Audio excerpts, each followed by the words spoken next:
मोक्षमार्गस्य नेतारं भेत्तारं कर्मभूभृतां ज्ञातारं विश्वतत्त्वानां वंदे तद्गुणलब्धये। अंतिम शासन नायक 1008 भगवान महावीर स्वामी की जय। द्वादशांग श्रुतदेवी की जय। स्वाध्याय कक्ष संपेपर्यंत आपणा सर्वांना चतुर्विध आहाराचा त्याग असणार आहे। गौतम स्वामी रचित चैत्य भक्ती आपण बघतो आहे, जी चतुर्थकालीन रचना आहे, जी महावीर स्वामींना बघितल्यानंतर साक्षात त्यांचं दर्शन झाल्यानंतर त्यांच्या मुखातून, गौतम स्वामींच्या मुखातून जे उत्स्फूर्त उद्गार बाहेर पडले त्याचं हे संकलन आहे आणि ती स्तुती आपण अभ्यास करतो आहे। यामध्ये पाहिलं आपण की वंदे हा शब्द कॉमन आलेला आहे, वंदना केलेली आहे।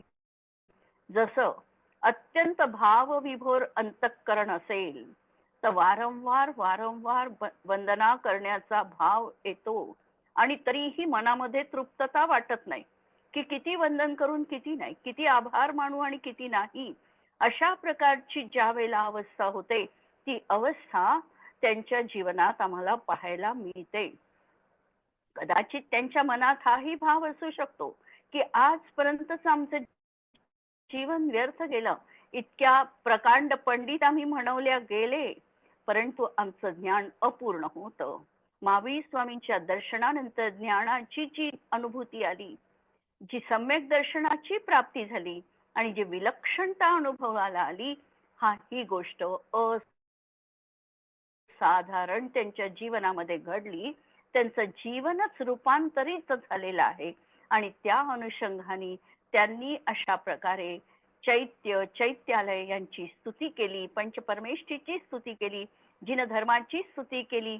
वीतराग स्याद्वादमयी धर्म हाच कसा श्रेष्ठ आहे हे प्रतिपादन केलं आणि अशा तऱ्हेने आम्ही 9 श्लोकांपर्यंत आलेलो होतो की या भुवनत्रयामध्ये जितके काही चैत्यालय, अकृत्रिम चैत्यालय आहे, त्या कृत्रिम चैत्यालय त्याची संख्या आम्ही बघितली होती 8,56,97,481 हे अकृत्रिम चैत्यालय आहे। आणि सगळ्यात जास्त चैत्यालय जे आहे हे अधोलोकात आहे, कारण जो पहिला नरक आहे याचे 3 भाग आहे, पंक, खर आणि अब्बबहुल। अब्बबहुल भागामध्ये नारकी राहतात आणि खर भाग आणि पंक भाग या ठिकाणी भवनवासी आणि व्यंतरवासी देवांची निवासस्थान आहे। 10 प्रकारचे भवनवासी देव आणि 8 प्रकारचे व्यंतर देव यांची निवासस्थान ही अशा या पंक आणि खर भागात आहे आणि प्रत्येकाच्या घरासमोर एक चैत्यालय, अकृत्रिम चैत्यालय आहे आणि एका अकृत्रिम चैत्यालयात 108 प्रतिमा विद्यमान आहे। असं हे सगळं गणित केल्यानंतर 7,72,00,000 चैत्यालय हे फक्त अधोलोकात आहे। मध्य लोकाची गणना करत असताना 458 चैत्यालय मध्य लोकामध्ये आहे आणि ऊर्ध्व लोकामध्ये 84,97,023 चैत्यालय ऊर्ध्व लोकामध्ये आहे। अशा या अकृत्रिम चैत्यालयांना आम्ही नित्य उदक चंदनाचं अर्घ्य देतो, त्यात नित्य वंदना करतो, पण कदाचित आम्हाला हा अकृत्रिम चैत्यालयाचा आहे हे माहिती असेल नसेल, ठीक आहे। आणि याच्यामध्ये ज्योतिष्य देवांची जी विमानं आहे त्यांचा अंतर्भाव नाही, ती असंख्यात आहे आणि त्याला या आकड्यामध्ये गर्भित केले नाही, तरीही त्यांच्याही प्रत्येकाच्या विमानामध्ये एक कृत्रिम चैत्यालय असतेच असते। अशा तऱ्हेने या श्लोकामध्ये आम्ही चैत्यालयांची स्तुती बघितली होती। आता 10व्या श्लोकामध्ये आचार्य या स्तुतीचा उपसंहार आणि फल याचना करतात की या स्तुतीचं, स्तवनाचं फल माझ्या जीवनामध्ये मला काय प्राप्त व्हावं। इति पंचमहापुरुषा प्रणुता जिन धर्म वचन चैत्यानि चैत्यालयाश्च विमलां दिशन्तु बोधिं बुधजनेष्टाम्। इति पंचमहापुरुषा प्रणुता जिन धर्म वचन चैत्यानि चैत्यालयश्च विमलां दिशन्तु बोधिं बुधजनेष्टाम् इति. इति म्हणजे आतापर्यंत ज्या प्रकारे आचार्यांनी स्तवन केलं त्या प्रकारे. पंचमहापुरुषाः, पंचमहापुरुष, महापुरुष परमेष्ठींना या ठिकाणी महापुरुष असं संबोधलेलं आहे. म्हणून पंचमहापुरुषा याचा अर्थ पंचपरमेष्ठी. नंतर प्रणुता, प्रणुता म्हणजे स्तुताः, स्तुती केल्यानंतर अजून कुणाची स्तुती करायची? तर जिन धर्म, जिन वचन, चैत्यानी आणि चैत्यालयश्च. झाले 9 देवता आमच्या. तर अशा नवदेवतांचं विमलाम, विमलाम याचा अर्थ क्षायिकी, निर्मल अशा प्रकारचा बोधिम, बोधी प्राप्त व्हावी. बोधी म्हणजे सम्यक ज्ञानाची, आणि सम्यक ज्ञान तेव्हाच म्हटलं जातं जेव्हा सम्यक दर्शन आहे, आणि बोधी प्राप्त झाली म्हणजे सम्यक चारित्र्य असणारच आहे. म्हणून रत्नत्रयाला बोधी असं म्हटलं जाते. बोधी याचा अर्थ खऱ्या अर्थाने ज्ञान आहे.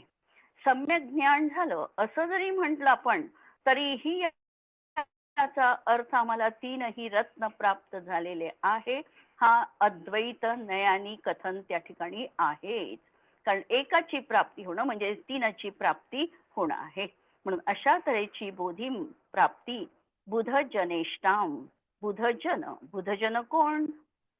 तर जे ज्ञानी आहे, बुद्धिमान आहे ते बुधजन. बुधजन कोण? तर पहिल्यांदा तर तीर्थंकर हे बुधजन आहे, सर्वात श्रेष्ठ आहे.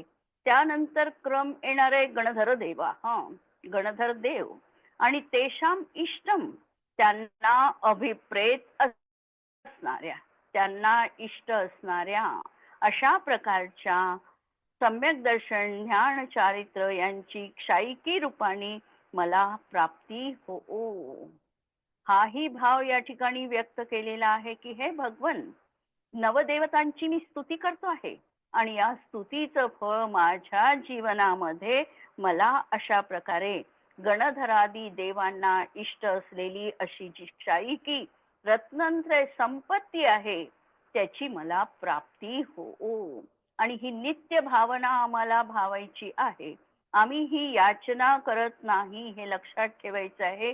कारण आमचंच आहे ते वैभव, आणि आमचं वैभव आम्हाला फक्त उजागर करायचं आहे. ज्यावर कर्माचं आवरण आहे हे कर्माचं आवरण काढून आमच्या बोधीची, ज्ञानाची आम्हाला प्राप्ती करून घ्यायची आहे. आणि नवदेवतांमध्ये सुद्धा ज्या ठिकाणी नवदेवता सांगितलेले आहे, नवदेवतांचं अस्तित्व हे सर्वत्र विदेह क्षेत्रामध्ये विद्यमान आजही आहे. पंचम काळाच्या अंतीपर्यंत आमचा हा जैन धर्म या भरत क्षेत्रात आणि तिकडे ऐरावत क्षेत्रामध्ये कायम राहणार आहे. फक्त या वेळेला आम्हाला अरिहंत आणि सिद्ध हे प्रत्यक्षात या कर्मभूमीमध्ये दिसणार नाही, परंतु 7 तऱ्हेच्या देवता आम्हाला इथे पाहायला निश्चितपणे मिळणार आहे. आणि असे हे मध्य लोकामध्ये 13 द्वीप आहे, आणि 13 द्वीपाच्या पुढे पण असंख्यात द्वीप समुद्र आहे, आणि असंख्यात ज्योतिषवासी देवांची विमानं त्या ठिकाणी आहे. असं हे या ठिकाणी स्तवन केलेलं आहे आणि फलयाचना केलेली आहे. एक आम्ही नित्य म्हणणारं स्तोत्र आहे दृष्टाष्टक स्तोत्र. दृष्टाष्टक स्तोत्रामध्ये कुणी रचलेलं आहे हे तर सकल कीर्ती मुनी आहे, बहुतेक त्यांचे रचयिता आहे. त्यांचं नाव त्यांनी शेवटच्या ओळीमध्ये दिलेलं आहे.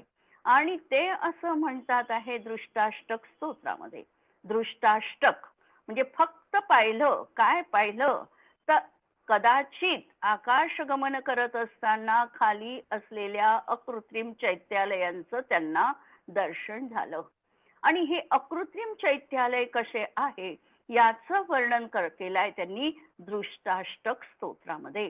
त्यामध्ये एक सुंदर असं त्यांनी श्लोक ठेवलेला आहे की दृष्टम जिनेंद्र भवनम मणिरत्न हेम. दृष्टम जिनेंद्र भवनम, मी जिनेंद्र भवन पाहिलं. कसं पाहिलं तर मणिरत्न हेम, हेम म्हणजे सुवर्ण, मणी म्हणजे रत्न, आणि रत्न आणि मणी म्हणजे मूल्यवान असा उज्ज्वलैहि, उज्ज्वल असा कलश चामर दर्पणाद्यैहि.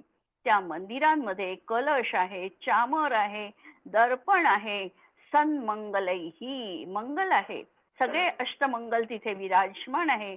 आणि सतत मष्ट सतप्रभेदे, अष्टशत प्रभेदे, अशा प्रकारचे सतत त्या ठिकाणी या अष्टमंगल द्रव्यांची रचना मला दिसली. आणि विभ्राजितम, ते शोभायमान होत आहे. विमल मौक्तिक दाम शोभम, विमल अशा मौक्तिक दाम म्हणजे माळा, मोत्याच्या माळांनी हे मंदिर अत्यंत सुशोभित होत आहे.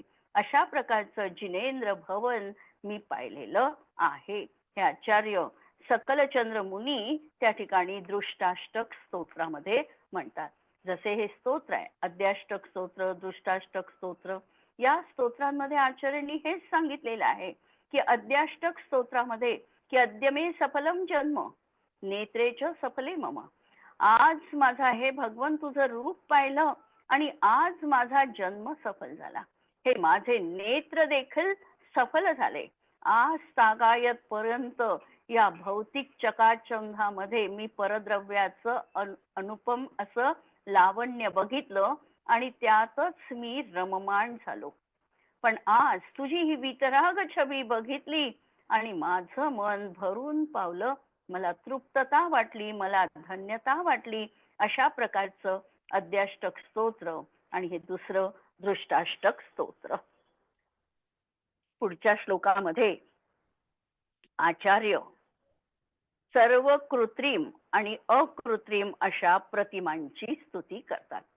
अकृत्रिम प्रतिमांची गणना आपण केलेली आहे. प्रत्येक मंदिरामध्ये 108 जिन प्रतिमा, आणि त्या दृष्टीने ही गणना जर आम्ही बघितली तर ती येते 925 करोड 53,27,948 इतक्या अकृत्रिम चैत्यालय आहे आणि कृत्रिम चैत्यालय. आजच्या सारखा कृत्रिम चैत्यालय त्या काळामध्ये भरमसाठ नव्हते. त्या काळामध्ये तुरळक ठिकाणी तुरळक रचना आम्हाला पाहायला मिळतात. जसं समेश शिखरजीला आम्हाला 13 द्वीपाची किंवा पंचमेरूची प्राचीन रचना पाहायला मिळते. किंवा जर तुम्ही ईडर सारख्या ठिकाणी गेल्या गुजरातमध्ये तर त्या ठिकाणी साक्षात मानस्तंभामध्ये वरपर्यंत जाऊन आम्हाला चतुर्मुख प्रतिमांचं दर्शन घडतं. किंवा ईडरच्या समोर थोडं गेल्यानंतर एका फलकावर आम्हाला 160 170 म्हणजे जे अजितनाथ स्वामींच्या काळामध्ये 170 तीर्थंकर युगपद विद्यमान होते त्यांची एका फलकावर रचना पाहायला मिळते. तर अशा प्रकारे तुरळक ठिकाणी कृत्रिम चैत्यालयांची संख्या होती. आणि त्यामुळे हे तीर्थक्षेत्र अतिशय क्षेत्र म्हणून किंवा निर्वाण क्षेत्र तर नाही म्हणू शकत किंवा सिद्ध क्षेत्र नाही, पण अतिशय क्षेत्र म्हणून हे क्षेत्र प्रसिद्धीला आलेले आहे. आणि त्या ठिकाणी त्यांना पण अशा कृत्रिम प्रतिमांना वंदन त्या ठिकाणी केलेलं आहे. अनेक ठिकाणची दक्षिणेमधली मंदिरं जर आम्ही बघितली तर आम्हाला आजही जैनत्वाचे अवशेष त्या ठिकाणी पाहायला मिळतात. आणि ती मंदिरं पाहिल्यानंतर आम्हाला विश्वास होत नाही की ही मानवकृत असावी. एवढं त्याच्यामध्ये वैभव आणि एवढी त्यांची संरचना मोठ्या प्रमाणात विशाल रूपाची आहे की जणू काही अकृत्रिम चैत्यालयांशी ते स्पर्धा करत आहे की काय, अशा प्रकारचा भाव ते मंदिरं पाहिले असताना आमच्या मनामध्ये सहज येतो.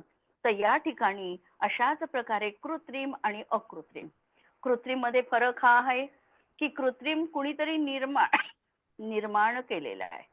अकृत्रिम जे आहे हे अकृत्रिम कुणीही निर्माण केलं नाही, ते अनादी अनंत राहणार आहे. जे कृत्रिम आहे ते निर्माण झालेलं आहे आणि त्याला अंत पण असणार आहे. आदी आणि अंत ज्याला असेल त्याला कृत्रिम म्हणायचं आणि ज्याला आदी आणि अंत नाही ते अकृत्रिम चैत्यालय आहे. या ठिकाणी दोन्ही जिथे जिथे आम्हाला जिनधर्माच्या प्रतिमा सापडतील त्या त्या ठिकाणी आचार्यांनी प्रणिपात केलेलं आहे, नमन केलेलं आहे. अकृतानि कृतानि च प्रमेयं दुतिमन्ति दुतिमस्सु मंदिरेषु मनुजामरपूजितानि वंदे प्रतिबिंबानि जगत्त्रये जिनानाम्. अकृतानि कृतानि च प्रमेयं दुतिमन्ति दुतिमत्सु मंदिरेषु मनुजामरपूजितानि वंदे प्रतिबिंबानी जगत्त्रये जिनानाम. अकृतानी म्हणजे निसर्गतः असलेलं, जसं मेरूची रचना. आम्ही मेरू पर्वत कुणी निर्माण केला तर आम्ही सरळ म्हणू की त्या ठिकाणी तो अकृत्रिम आहे. त्याची निर्मिती कुणी केली नाही, त्याचा नाश कधीही होऊ शकणार नाही. आणि सुदर्शन मेरू मध्ये असलेली 16 अकृत्रिम चैत्यालय ही अनादी अनंत राहणारच आहे. अशा प्रकारे अकृतानी म्हणजे ज्याला कुणीही निर्माण केलं नाही, जे अकृत्रिम आहे ते. आणि कृतानी, कृतानी म्हणजे कुणीतरी जे निर्माण केलेलं आहे. जशी बाहुबलीची प्रतिमा, गोमटेश्वराची प्रतिमा, आम्ही ती म्हणू की ही कृतानी आहे, ही निर्माण केलेली आहे. कालका देवी यांच्या इच्छा तृप्तीसाठी चामुंडरायांनी त्या प्रतिमेला त्या ठिकाणी साकार करण्याचा प्रयत्न केला. अरिष्ट नेमी हा शिल्पकार होता आणि त्याच्या हस्तांनी ती प्रतिमा त्या ठिकाणी निर्माण केल्या गेली. अशा प्रकारच्या ह्या काही कृतानी. अमेय दुतिमंती, अमेय अप्रमेय, च अमेय, चा अर्थ आहे आणि, आणि अप्रमेय म्हणजे ज्याची कुठेही तुलना होऊ शकत नाही, ज्याला त्याच्यासारखं दुसरं कुणीही नाही, त्याला म्हणायचं अप्रमेय. म्हणून अशी अप्रमेय द्युतिमंती, द्युतिमंती याचा अर्थ आहे दैदिप्यमान, अत्यंत तेजस्वी. जी अकृत्रिम चैत्यालय आहे ही तर तेजस्वी आहेच आहे, प्रश्नच नाही. पण जी कृत्रिम चैत्यालय आहे ती देखील कालाच्या या महान पटलावर आपलं रूप अंकित करून गेली आहे. ते देखील दैदिप्यमान असं चैत्यालय आहे. आणि त्यातही अगदी सुरुवातीच्या काळामध्ये ज्या चैत्यालयांची निर्मिती झाली, त्यावेळेला ती चैत्यालयांची निर्मिती होत असताना जे शिल्पकार त्या ठिकाणी कार्य करत होते, त्यांना देखील व्रतपूर्वक त्यांनी त्या प्रतिमा निर्माण केल्या.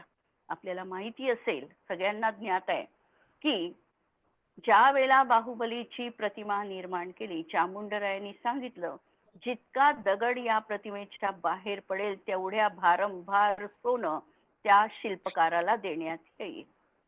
सुरुवातीला त्याचं लक्ष किती दगड बाहेर पडतो आहे यावर होतं, परंतु एक दिवस त्याच्या मातेने त्याची कान उघाडणी केली की पहा, असा मुलगा निपजणं म्हणजे मी माझी कुस बाटल्या गेली अशा प्रकारचं समजते. एक ती माता पहा चामुंडरायाची की त्याच्यासाठी चामुंडरायांनी आपलं सर्वस्व पणाला लावलं.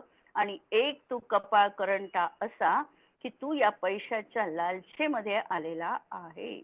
आणि एकदम त्याचं त्या ठिकाणी विलक्षण मतपरिवर्तन झालं आणि त्याचं लक्ष पूर्णपणे त्या प्रतिमेवर केंद्रित झालं आणि अखंड ब्रह्मचर्य धारण करून त्या प्रतिमेची निर्मिती झाली. त्याच्यामध्ये जे काही भाव आले, हे भाव आणि आचार्य नेमिचंद्रांसारखे त्या ठिकाणी सूरी मंत्र देणारे विद्वत आचार्य, या सगळ्यांचा परिपाक असा आहे की त्या प्रतिमेची आभा आजही तशाच प्रकारची आहे, जणू काही ती आत्ता निर्माण झाली अशा प्रकारची भाव भासना तिथे गेल्यावर होते. तर अशी ही दैदिप्यमानता त्या भावांमुळे येते. पूर्वीच्या काळी देखील ज्या वेळेला मंदिरांचं सिलेक्शन होत होतं, दगडाचं अनेक प्रक्रिया आहे त्याच्यावर, दगडाचं ज्या वेळेला सिलेक्शन ते शिल्पकार करत होते, त्यावेळेला पहिल्यांदा त्या दगडाला स्वच्छ अशा पाण्याने धुवून त्याच्यावर अंकलेखन केल्या जात होतो. ओमकार वगैरे अशा प्रकारच्या लिहिल्या जात होता. त्या त्या दगडाची पहिल्यांदा पूजा केली जात होती. प्रतिमा व्हायचीच आहे, त्याची पूजा केली जात होती. जी त्यासाठी हत्यार वापरणार आहे ती त्या ठिकाणी धौत म्हणजे धुतलेली, चांगल्या परिस्थितीत, जीव विराधना होणार नाही अशा प्रकारे खबरदारी घेऊन त्या अवजारांचा उपयोग होत होता. जो शिल्पकार होता तो नियमांमध्ये बंदिस्त होता. त्याला मांसाहाराचा त्याग राहत होता आणि 9 तालामध्ये प्रतिमा निर्माण झाली पाहिजे, हा त्याचं उद्दिष्ट होतं. प्रतिमा ही नेहमी 9 तालमध्ये असते आणि त्या प्रकारे ती प्रपोर्शनेट मध्ये प्रतिमा निर्माण झाली पाहिजे, इकडे लक्ष ठेवून त्यांनी त्या प्रतिमांची निर्मिती केली. आणि त्यामुळे त्या प्रतिमेमध्ये जो काही भावांचं त्या ठिकाणी एक प्रकारची ऊर्जा संकलित झाली, ती ऊर्जा विलक्षण आहे. आणि हे सगळं कृतानी म्हणजे कृत्रिम याच्यामध्ये देखील आम्हाला भावभासना होऊ शकते. तर अशा प्रकारे अप्रमेय द्युतिमंती, अप्रमेय अशी द्युती आहे. आणि द्युतिमत्सु मंदिरेषु, प्रतिमाच दैदिप्यमान आहे असं नाही, तर मंदिर देखील अत्यंत दैदिप्यमान, उंच शिखरे, गोपूर. आणि कधी कधी तर तुम्ही समजा राणकपूरचं मंदिर पाहाल तर किती त्याला शिखर, किंवा अनेक ठिकाणची मंदिरं. नंतर एक मंदिर त्या ठिकाणी जर आम्ही बघितलं, आदिनाथ स्वामीचं मंदिर, आणि ते मंदिर जर आम्ही बघितलं केशरियाजीचं मंदिर, तर त्या मंदिराला बाहेरून शिखर किती, तर 108 शिखर. तर अशा प्रकारे शिखरांनी संपन्न असणारं ते मंदिर म्हणजे बाहेरचं लुक देखील तेवढं सुंदर आणि अंतरंगामध्ये प्रतिमा देखील तेवढी सुंदर. आणि त्यावेळेला आम्ही असं म्हणू शकतो की तुमची प्रतिमा जर इतकी सुंदर आहे तर हे भगवान तुम्ही किती लावण्यमय असाल त्याची आम्ही कल्पना करू शकतो.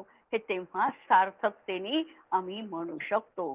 तशा द्युतिमत्सु मंदिरेषु, अशा या अत्यंत दैदिप्यमान अशा मंदिरांमध्ये, की ज्या मंदिरांच्या गाभाऱ्यामध्ये प्रवेश केल्यानंतर एक प्रकारची विलक्षण ऊर्जा, विलक्षण शांतता, वीतरागता अंतरंगामध्ये आमच्या देखील अवतरित होते. जणू काही साक्षात आमच्यावर तो वीतरागतेचा प्रवाह सुभवत होत आहे, अशा प्रकारची भावभासना त्या मंदिरांमध्ये गेल्यानंतर आम्हाला होते.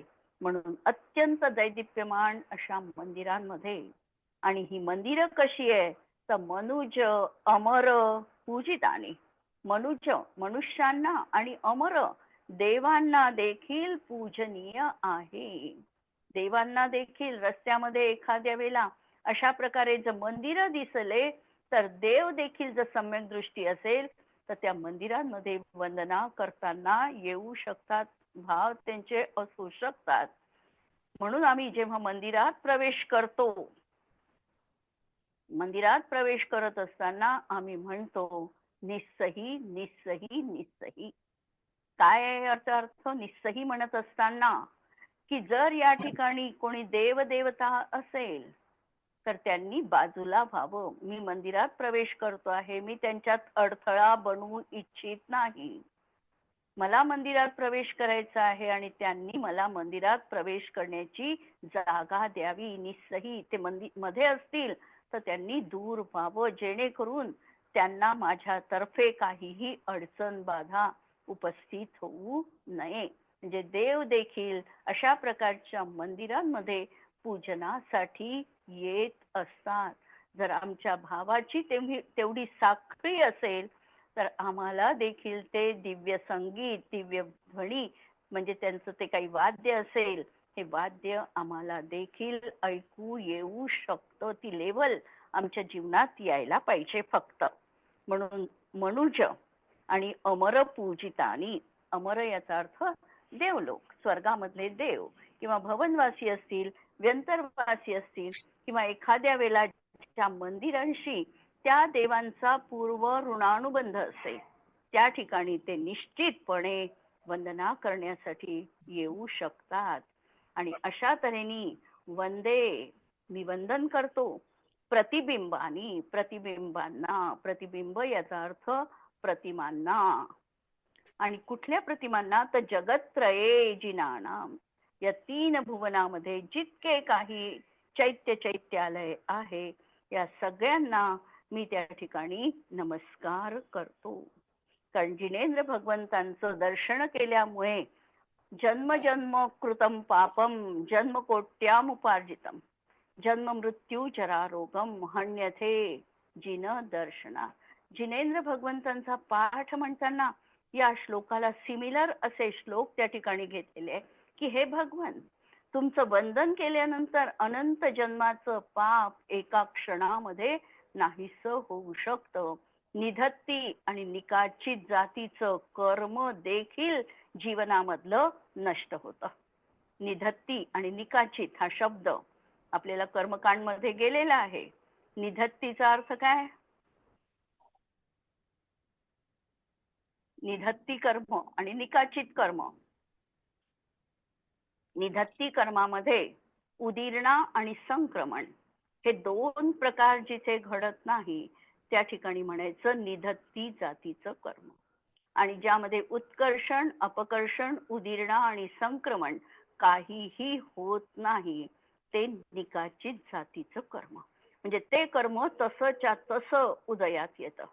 परंतु जिनेंद्र भगवंतांचं दर्शन केल्यानंतर हे निधत्ती जातीचं कर्म देखील अल्प फळ देऊन जीवनातून निघून जातं. किंवा त्याच्यामध्ये देखील पापरूप कर्म आम्ही बांधलं असेल तर ते पुण्य रूपामध्ये संक्रमित होऊन निघून जातं. किंवा निकाचित जातीचं जे कर्म आहे, निकाचित जातीचं कर्म म्हणजे ज्या ठिकाणी संक्रमण, उदीरणा, उत्कर्षण, अपकर्षण काहीही होत नाही त्याला म्हणायचं. पण आम्ही जिनेंद्र भगवंतांचं दर्शन घेतल्यानंतर कर्मामध्ये अपकर्षण झालं, समजा पाप कर्माचं अपकर्षण झालं, तर सिद्धांत कसा आहे? पाप कर्माचं अपकर्षण ज्या समयात झालेलं आहे त्या समयात ते कर्म कितीतरी त्याची स्थिती कमी झालेली आहे. स्थिती कमी झाली याचा अर्थ ते आता अनुभाग शक्ती देखील त्याची कमी झाली.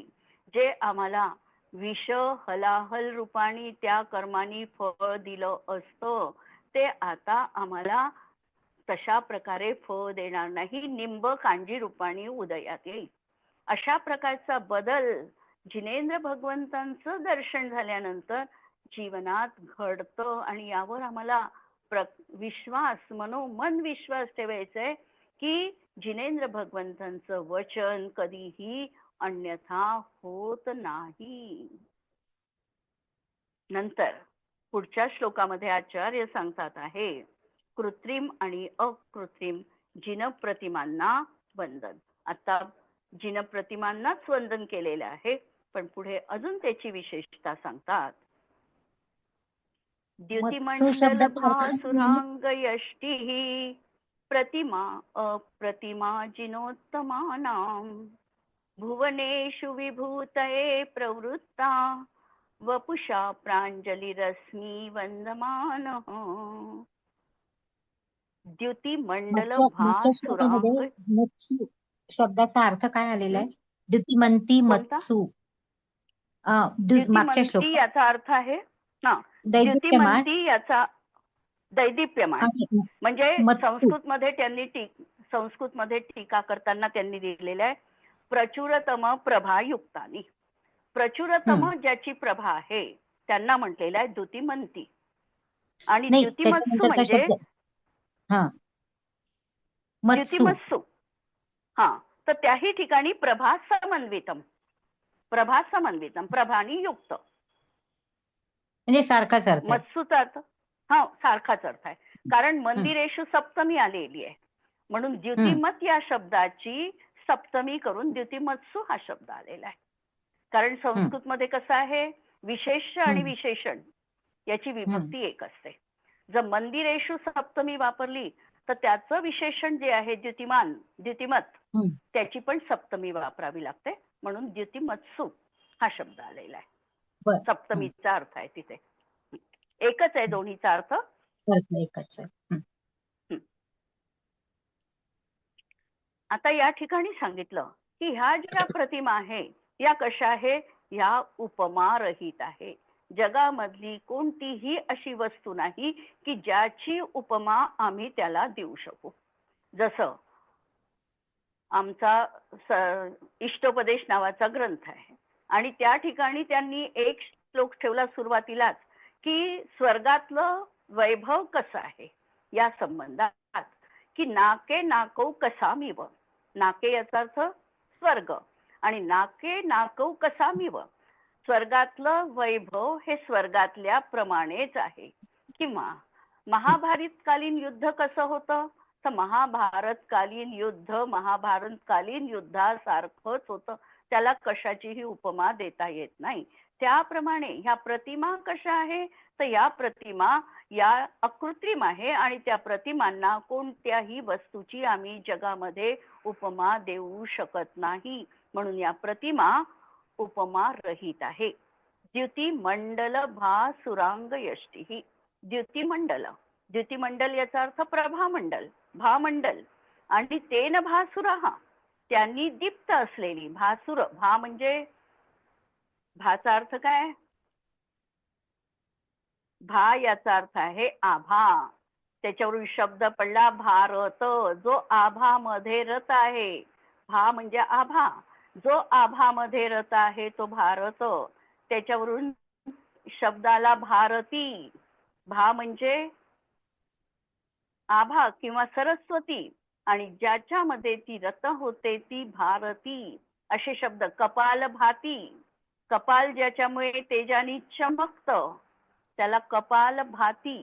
भाती हा शब्द भा आणि ती. तर या ठिकाणी भासुर, भा याचा अर्थ तेज आणि या तेजानी युक्त असणारी अशी अंगयष्टी. अंगयष्टी की त्यांच्या शरीराची रचना म्हणजे प्रतिमांची रचना. संसार महा अर्णव पतताम अष्टवम हेतुत्वात. अशा प्रकारे त्या प्रतिमा अप्रतिमा. कशा आहे ह्या प्रतिमा, तर अप्रतिमा आहे म्हणजे याला कुणाचीही उपमा देता येत नाही. अप्रतिम आहे, अप्रतिम आहे आणि हा प्रतिमा बहुवचन केलेला आहे म्हणून प्रतिमा अप्रतिमा. जिनोत्तमानाम, जिनेंद्र भगवंतांच्या अरहंत परमेष्ठींच्या भुवनेषु, तीन भुवनांमध्ये विभूतये हे, विभूती विशिष्टांभूती ही, आभूती ज्याला म्हटल्या जातं, तर अशा प्रकारे विशिष्ट आभूती असलेली, विशिष्ट तेज असणाऱ्या अशा प्रवृत्ताः प्रसूता. आणि वपुषा म्हणजे शरीराने तेजाने. प्रांजली रश्मी, प्रांजली कशाला, अंजुली. प्र म्हणजे प्रबद्धमान, अंजुली म्हणजे हात जोडलेले. प्रांजली, प्रबद्धांजली. आणि वंदमान हा, त्या अशा आम्हाला वंदनीय आहे. कांती मंडलांनी ज्यांचं शरीर चमकतं, म्हणजे त्यांचं शरीर कसं आहे तर चमकदार आहे. जरी त्याच्यावर त्या ठिकाणी काही प्रतिमांचं तेज आमच्या डोळ्यांनी आम्ही त्या ठिकाणी धारण करू शकत नाही, इतक्या तेजपुंज प्रतिमा आम्हाला पाहायला मिळतात.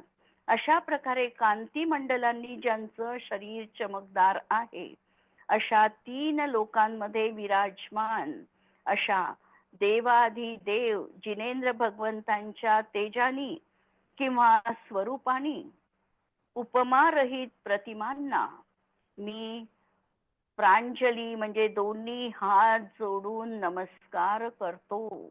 आणि अरहंत आदी परमेष्ठींची विभूती मला प्राप्त हो, किंवा स्वर्ग आणि मोक्ष सुखाला प्राप्त होणाऱ्या पुण्याची प्राप्ती हो, हे या ठिकाणी याचना केलेली आहे. या ठिकाणी हे म्हटलेलं आहे की हे भगवन, जर मी तुमचं गुणगान करत आहे, तुम्हाला वंदना करत आहे, तर मला अशा पंचपरमेष्ठीची विभूती जीवनात प्राप्त होऊ किंवा स्वर्ग आणि मोक्ष सुखाला देणाऱ्या पुण्याची प्राप्ती हो. असा जेव्हा आम्ही भक्ती काव्याचा चमत्कार बघतो त्यावेळेला आमच्या मनामध्ये भाव येतो की पुण्य सर्वथा हेय असू शकत नाही. कधी हेय आणि कधी उपादेय ही गोष्ट आम्हाला समजायला पाहिजे. ज्या वेळेला आम्ही प्रथम भूमिकेत आहे, आमच्या जवळ अशुभ कर्माचा साठा आहे, तो अशुभ कर्माचा साठा कमी करण्यासाठी पहिल्या भूमिकेत आम्हाला पुण्याची गरज भासणार आहे आणि म्हणून पुण्य आम्हाला त्या ठिकाणी कथंचित उपादेय आहे. ज्या वेळेला पुण्य आमच्या जवळ प्रबल झालं आणि आम्हाला ते सोडावंच वाटत नाही, पुण्यातच आम्ही मशगूल झालो, त्यावेळेला आचार्यांनी आम्हाला संबोधन केलं की हे पुण्य तुला आता सोडायचं आहे, याच्या वर तुला जायचंय, पुढे पाऊल टाकायचं आहे, इथे तुला रममाण व्हायचं नाही. आणि त्या भूमिकेत पोचल्यानंतर पुण्य हेय म्हटल्या गेलं. पहिल्या भूमिकेत जर आम्ही पुण्य हेय म्हटलं तर आम्ही कुठेही टिकू शकत नाही. पहिल्या भूमिकेत मिथ्यात्व गुणस्थानात, चौथ्या गुणस्थानाच्या भूमिकेमध्ये आम्हाला कथंचित पुण्य जीवनात प्राप्त करावं लागणार आहे. याचं कारण असं की आम्ही शुद्धात जाऊ शकत नाही, गेलो तरी जास्त काळ राहू शकत नाही. आणि म्हणून आम्हाला पहिल्या भूमिकेत हे करणं गरजेचं आहे. आणि तेच या ठिकाणी सांगितलेलं आहे की मोक्ष सुख आज प्राप्त नाही होत तर ठीक आहे, पण मला अशा प्रकारचं पुण्य प्राप्त होऊ दे की ज्या पुण्यामुळे मी पंचम काळात किंवा षष्टम काळात मनुष्य लोकात जन्म घेणार नाही, नरक गतीत मी जाणार नाही, मी जाईल तर वैमानिक देवामध्ये जाईल, त्याही ठिकाणी मी गेलो तर मी अकृत्रिम चैत्यालयाची वंदना करेल. अशा प्रकारचं जीवनामध्ये मला पुण्य अपेक्षित आहे. या पुण्यामध्ये मला पण अडकायचं नाही, हे पुण्य पण मला शेवटी सोडायचं आहे. ही भूमिका ठेवून आम्ही जीवनात भक्ती काव्याचा अभ्यास आणि भक्ती काव्य कसं असतं हे बघत आहोत. इथे थांबू आपण. जिनवाणी के ज्ञान ते सूझे लोकालोक, सो जिनवाणी मस्तक नमो सदा देत हूँ हो. नमो अरिहंताणम नमो सिद्धाणम नमो आयर्याणम नमो उवच्छायाणम नमो लोये सवसाहुणम. सर्वांना जय जिनेंद्र.